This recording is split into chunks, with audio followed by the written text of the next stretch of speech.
Bonjour bien-aimés, nous sommes samedi et comme d'habitude, je partage la parole le samedi et que je vous envoie par vidéo. Et depuis le début de l'année, je parle des miracles de Jésus dans le Nouveau Testament, bien entendu. Donc, je parle des miracles de Jésus. Et aujourd'hui aussi, je vais vous parler d'un des miracles que Jésus a opéré durant son ministère. Et le titre de ce partage, c'est « Vois maintenant et parle au nom de Jésus ». Jésus veut que tu vois et que tu parles. Parce qu'il t'a donné les yeux pour voir, il t'a donné la langue, la bouche pour parler. Lisons Matthieu chapitre 12, versets 22 à 28. Matthieu 12, 22 à 28. Alors on lui amena un démoniaque aveugle et muet, et il le guérit, de sorte que le muet parlait et voyait. Toute la foule étonnée disait, « N'est-ce point là le fils de David ?» Les pharisiens ayant entendu cela dire, « Cet homme ne chasse les démons que par Béelzébul, prince des démons. » Comme Jésus connaissait leurs pensées, il leur dit, « Tout royaume divisé contre lui-même est dévasté, et toute ville ou maison divisée contre elle-même ne peut subsister. Si Satan chasse Satan, il est divisé contre lui-même. Comment donc son royaume subsistera-t-il? Et si moi, je chasse les démons par Béelzébul, vos fils, par qui les chassent-ils? C'est pourquoi ils seront eux-mêmes vos juges. Mais si c'est par l'Esprit de Dieu que je chasse les démons, le royaume de Dieu est donc venu vers vous. »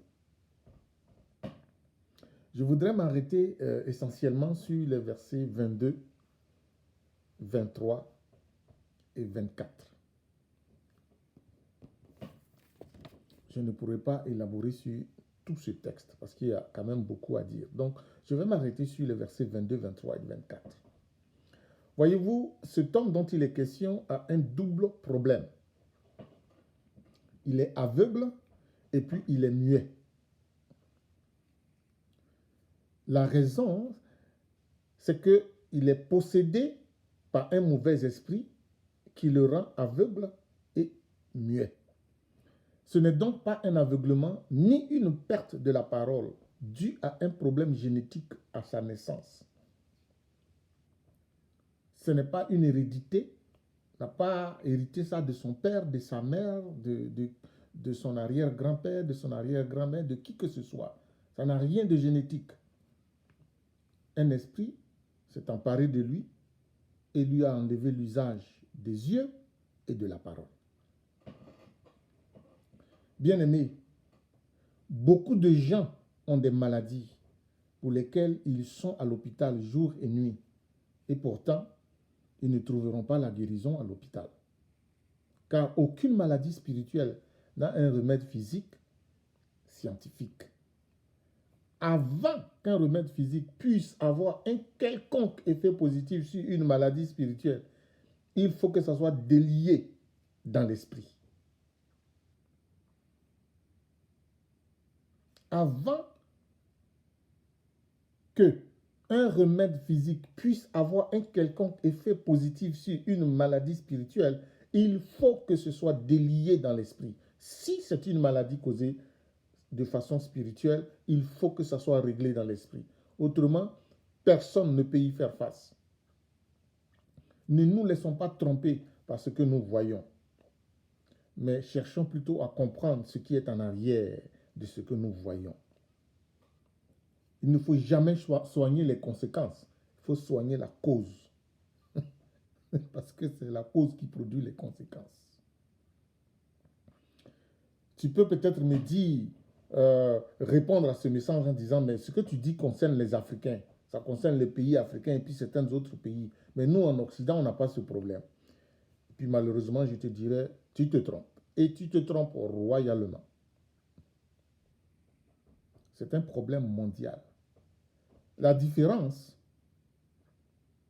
C'est que là où les gens croient beaucoup plus au phénomène de l'esprit, ils cherchent la guérison spirituelle quand il faut aller à l'hôpital. Puis ce n'est pas correct. S'il a se promené trop au soleil, il s'est fatigué, puis qu'il a, il a des maux de tête, il va accuser l'esprit.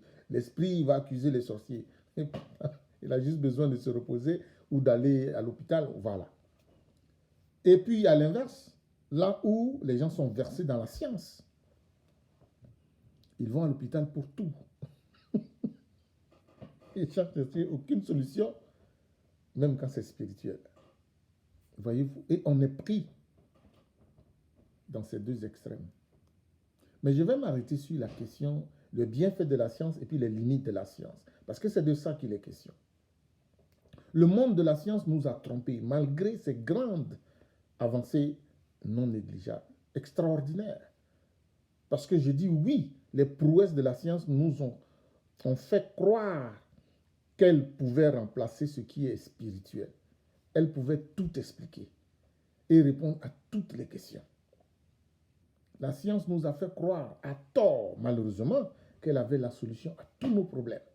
Laissons Dieu, nous connaissons, nous avons la raison, nous pouvons tout régler. Mais c'est faux. La science a réussi à nous accrocher à ses lois, à nous rendre esclaves de ses pensées. Oui, elle nous fait du bien à plusieurs égards. Et par exemple, en tout cas, moi, je ne voudrais pas marcher 200 km à pied. Faire une très longue distance à pied. Alors je dis merci à Dieu pour la voiture. Je suis ivoirien d'origine. Si je voulais aller en Côte d'Ivoire, rendre visite à la famille et puis à bien d'autres personnes là-bas, pour me ressourcer un peu, et je ne voudrais pas aller à pied, ni même en voiture, ce ne serait pas possible. Alors je dis merci à Dieu pour l'avion, merci à Dieu pour le bateau. Voyez-vous? Ça, c'est le résultat de la science, mais c'est grâce à Dieu aussi.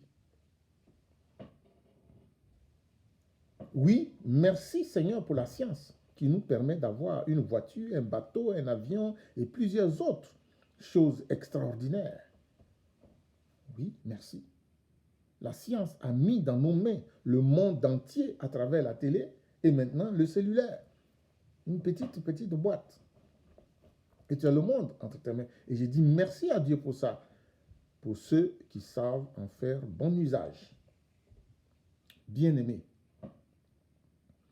nous devons avoir la lucidité spirituelle et intellectuelle. Pas seulement une lucidité intellectuelle.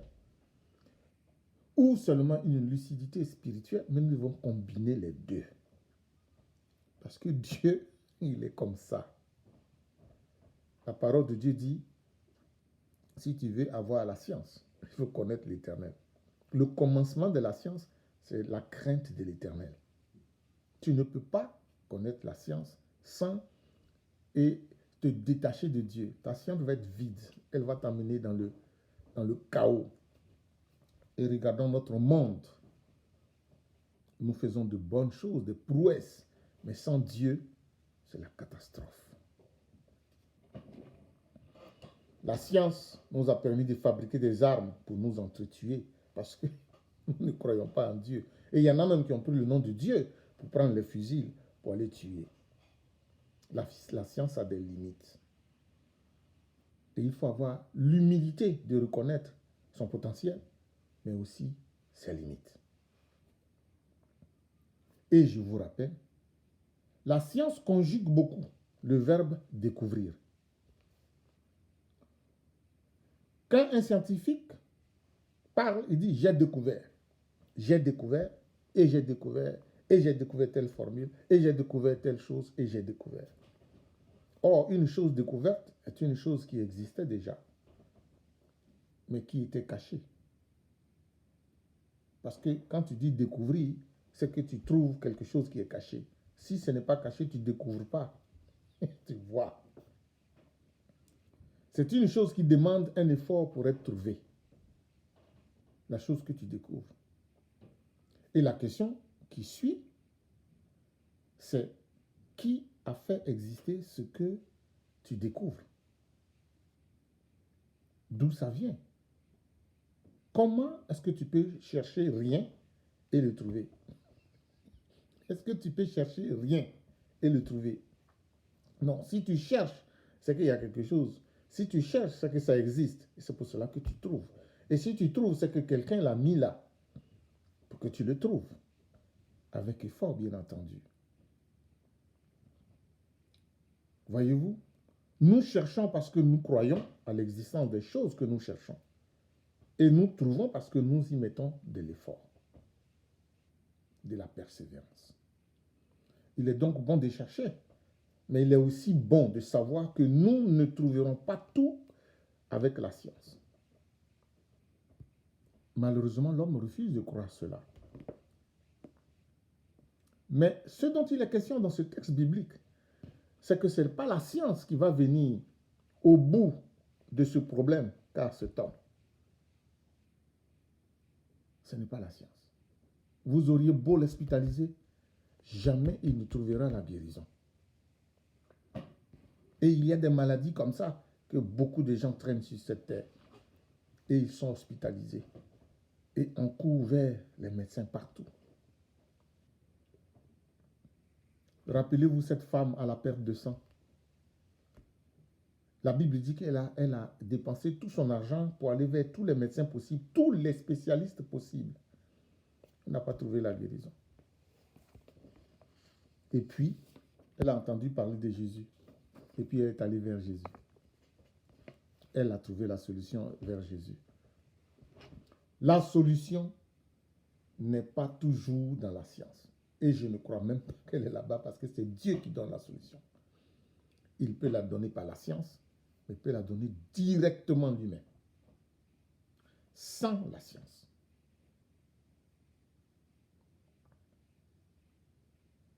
Dieu peut te guérir de ta maladie, de ta cécité, de tous tes problèmes, sans t'envoyer à l'hôpital, sans t'envoyer vers qui que ce soit. Par sa parole, tu peux voir et tu peux parler. Je vous ai dit samedi dernier que la résurrection de Lazare était un des 4 miracles qui prouvaient que Jésus était le Messie. Ici, dans ce texte de Matthieu 12, Jésus vient encore prouver qu'il est le Messie à travers ce miracle du démoniaque aveugle et muet. Donc le premier miracle que Jésus a fait pour montrer qu'il est le Messie, c'est le miracle de la guérison de la lèpre. Vous trouverez ça dans Marc 1, 40 à 45. Si Dieu le permet, je pourrais revenir sur ce texte et puis pour élaborer un peu plus en détail là-dessus. Mais pour l'instant, on va rester sur ce texte de Matthieu 12.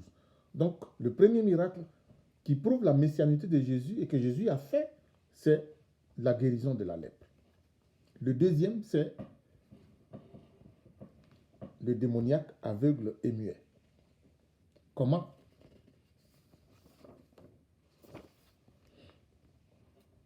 Entre ce miracle, ce premier miracle messianique et le deuxième dont il est question dans ce texte, Jésus était constamment surveillé par les dirigeants d'Israël. Il était interrogé et questionné dans tous les endroits où il allait. Les autorités d'Israël ont remarqué plusieurs choses dans sa conduite, en particulier ceci. Jésus ne se ralliait pas au judaïsme pharisien, Jésus ne suivait pas les autorités pharisiennes, et Jésus avait des enseignements contradictoires à leurs enseignements. Par exemple, lorsque vous lisez le Sermon sur la montagne dans les chapitres 5 à 7 de Matthieu, vous allez voir que Jésus a répudié le judaïsme sur toute la ligne en ce qui concerne la justice. Je vous encourage à lire Matthieu 5, Matthieu 6, Matthieu 7. Ça parle que de justice. Tous les paragraphes. Justice, justice, justice, justice, justice. Et Jésus prend chaque paragraphe et démontre la justice selon les pharisiens et leur montre la justice selon Dieu. Revenons maintenant à notre texte. La clé de la messianité de Jésus dans ce miracle du démoniaque aveugle et muet. Le verset 2 nous apprend que Jésus a chassé un démon qui rendait la personne muette et aveugle. Elle ne voyait pas et elle ne pouvait pas parler. Celle-ci était alors incapable de s'exprimer. Ce qui rend ce miracle important, et démontre que Jésus est le Messie, ce n'est pas le fait d'avoir délivré l'homme possédé de démons. Ce n'est pas ça. Les pharisiens, je vous l'ai déjà dit, que dans les catégories de miracles, il y avait deux catégories de miracles. Il y a les miracles que seul le Messie pouvait faire et les miracles que n'importe qui pouvait faire en ayant la puissance de Dieu pour le faire. Donc, chasser des démons, ça se trouve dans la catégorie des miracles possibles que l'homme pouvait faire. Les pharisiens avaient même un protocole pour délivrer quelqu'un des démons. Et voici ce protocole. 1. Il faut établir la communication avec le démon qui s'exprime par les cordes vocales de la personne qu'il contrôle, qu'il possède. 2. Faire parler le démon pour connaître son nom. Comment tu t'appelles? Dis-moi ton nom. Et pour que le démon se nomme. Et puis 3. Le chasser en l'appelant par son nom. Donc 1. Établir la communication avec le démon. Évidemment, le démon parle par la personne qu'il possède. 2. Lui faire dire son nom. Et 3. Prononcer son nom pour lui dire de sortir. Jésus a utilisé ce protocole. Encore là, il est rentré sur le terrain des pharisiens. Il a utilisé ce protocole pour le démoniaque dans le pays de Gadara. Vous trouverez ça dans Marc chapitre 5. Lorsque Jésus a ordonné à ce démon de sortir, il lui a demandé « Quel est ton nom ?» Et l'homme possédé a dit, et le démon a parlé à travers cet homme, a dit, mon nom est Légion, car nous sommes plusieurs. Et puis Jésus lui a dit, maintenant sors. Puis il est rentré dans les pourceaux, il a dit, pardon, envoie-moi dans les pourceaux. Mais ici, la personne contrôlée n'était pas en mesure de parler. Donc, le problème, c'est comment on peut établir une communication avec une personne qui devient l'intermédiaire entre le démon et la personne qui veut le chasser. C'est cette personne-là qui va parler, mais elle est muette. Voilà le problème. Donc, les pharisiens ne pouvaient pas chasser une personne possédée, mais qui est muette, sous le contrôle de l'esprit. Parce que, pour que l'esprit parle, il faut que cet individu-là ait sa corde vocale, cet individu-là puisse parler. Or, il est muet. Donc, les pharisiens ont enseigné que c'est seulement le Messie qui pourrait chasser les démoniaques qui sont muets. Voilà la clé de la messianité de Jésus dans ce miracle. Jésus a donc démontré, selon les enseignements des rabbins, qu'il était le Messie qu'il pouvait et devait suivre. Toute la foule étonnée. C'est pourquoi lorsque Jésus a délivré cet homme, toute la foule a dit au verset 23, « N'est-ce point là le fils de David ?» Ce n'est pas, et celui-ci n'est-il pas le fils de Joseph et Marie, on le connaît? Non, non, non, non. Ils sont en train de dire, mais est-ce que ce n'est pas lui le Messie? Pourquoi? Parce qu'on leur a enseigné que le Messie, c'est lui seul qui va délivrer de la lèpre, et ils l'ont vu le faire. On leur a enseigné que le Messie, c'est lui seulement qui va délivrer les gens, les démoniaques qui sont muets. Et il vient de le faire. Est-ce que ce n'est pas lui le Messie? L'expression fils de David, c'est ça que ça dit. C'est un titre messianique.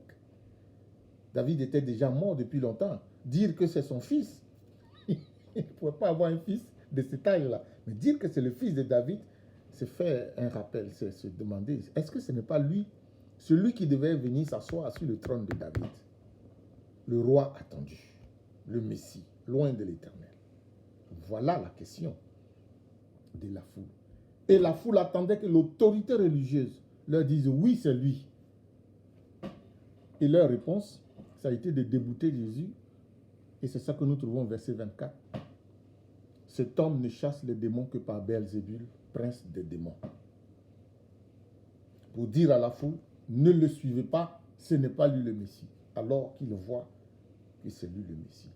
Hypocrisie dans sa pure expression. Et mais c'est triste.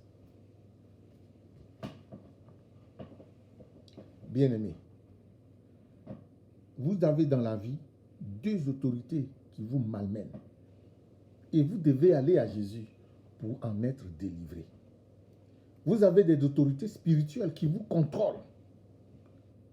Et vous avez des autorités juives, physiques, qui sont utilisées par les autorités spirituelles pour vous mener et pour vous les conduire comme des chiens, excusez-moi du terme, que vous suivez.